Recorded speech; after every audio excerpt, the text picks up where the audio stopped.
Hello everyone, welcome to my math class.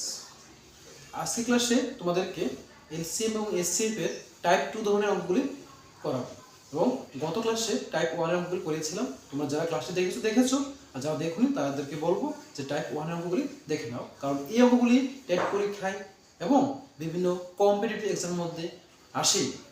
দেখো, আজকে type 2 এর মধ্যে বলেছে কোন বৃহত্তম সংখ্যা দ্বারা 25, 47, 80 কে ভাগ করলে প্রতি ক্ষেত্রে 3 অবশিষ্ট থাকে। ভালো করে দেখো, গত ক্লাসের অঙ্কগুলিতে ছিল কোন ক্ষুদ্রতম সংখ্যা দ্বারা ভাগ করলে ভাগশেষ থাকবে। এখন বলেছে কোন বৃহত্তম সংখ্যা দ্বারা। যখন ক্ষুদ্রতম সংখ্যা দ্বারা বলেছিল, গত রেটে আমরা কি করেছিলাম? এলসিএম করেছিলাম। তো আজকে যেহেতু বৃহত্তম সংখ্যা বলেছে এবং অবশিষ্ট বলেছে 3 থাকবে, তাহলে আমরা বের করবো তার এসসিএফ। কিন্তু এসসিএফ বের করার আগে কাজ হলো, যে সংখ্যাটা অবশিষ্ট থাকে সেই সংখ্যাটাকে প্রত্যেকটা সংখ্যা থেকে ফার্স্ট মাইনাস করতে হবে। যেমন 25 রয়েছে, 25 মাইনাস 3 করে দেবে, আসবে কত? 22।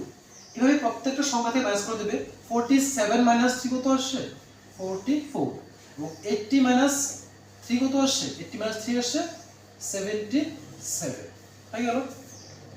এবার কাজ হলো এই প্রত্যেকটা সংখ্যার এসসিএফ বের করতে হবে। তো এসসিএফ তোমরা এতদিন যেভাবে করেছিলে ওই নিয়মে আমরা করব না। কেননা ওই নিয়মে করতে গেলে তোমরা কি করেছিলে? প্রত্যেকটাকে আগে ফ্যাক্টরাইজ করেছিলে, তারপর তার থেকে কমন ফ্যাক্টরগুলি নিয়েছিলে এবং কমন মধ্যে সবচেয়ে কম সংখ্যা যেটা ছিল ওটা নিয়েছিলে। এভাবে তোমরা করেছিলে। তো আজকের ক্লাসে শেখাবো তার থেকে শর্ট ট্রিক্স, যেটা একবারেই হয়ে যায়। দেখো, প্রত্যেকটা সংখ্যাকে ডিভাইড করা যায় এমন কোন সংখ্যাটা আছে বলো তো? প্রত্যেকটাকে ডিভাইড করতে হবে, একমাত্র 11 এ আছে। 11 দিলে 11 2 যা 22 হয়, 11 4 যা 44 হয়, 11 7 যা 77 হয়। দেখো, আর কি কোনো ডিজিট আছে যে ডিজিট দিয়ে প্রত্যেকটাকে ডিভাইড করা যায়? করা যায় না। শুধু কি রয়েছে এখানে? 11 দিয়ে করা যায়। তাহলে আমাদের এসসিএফ হয়ে যাবে 11। অপশন নাম্বার বি হবে সঠিক। দেখো, সহজেই সলভ হয়ে গেল। সেম ভাবে দেখো, নেক্সট কি বলেছে?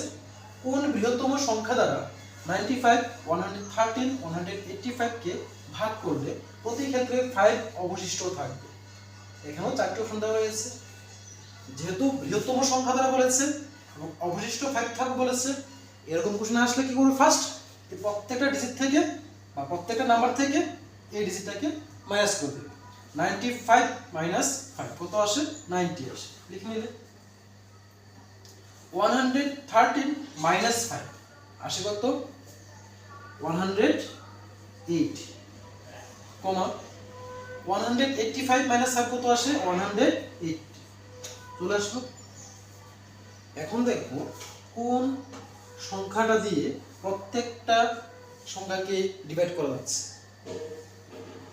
লক্ষ্য করে দেখো, যদি আমরা এই প্রত্যেকটাকে 3 দিয়ে করি, দেখো 3 3 are 9, 0 0 চলে আসলো।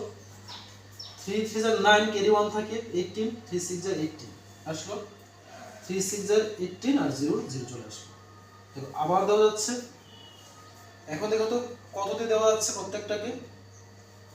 যদি আমরা 6 দিয়ে দিই, 5 6 are 30, 6 6 are 36, 6 10 are 60। দেখো তো আর কোন সংখ্যা কি আছে বা এমন কোন ডিজিট আছে যে ডিজিট দিয়ে এই প্রত্যেকটাকে ডিভাইড করা যাচ্ছে? আর যায় না। শুধুমাত্র কি হলো? 3 হলো আর 6 হলো। তাহলে 3 * 6 করে দাও। 3 * 6 কত আসে? 3 6 are 18 আসে। 18 হবে তার আনসার। অপশন নাম্বার এ হবে সঠিক উত্তর। আশা করি বুঝতে পেরেছো। তোমরা এই রুলস কাজে লাগিয়ে এই ধরনের যতগুলো অঙ্ক আসবে তোমরা সহজেই সলভ করে নিতে পারবে। Thank you for watching.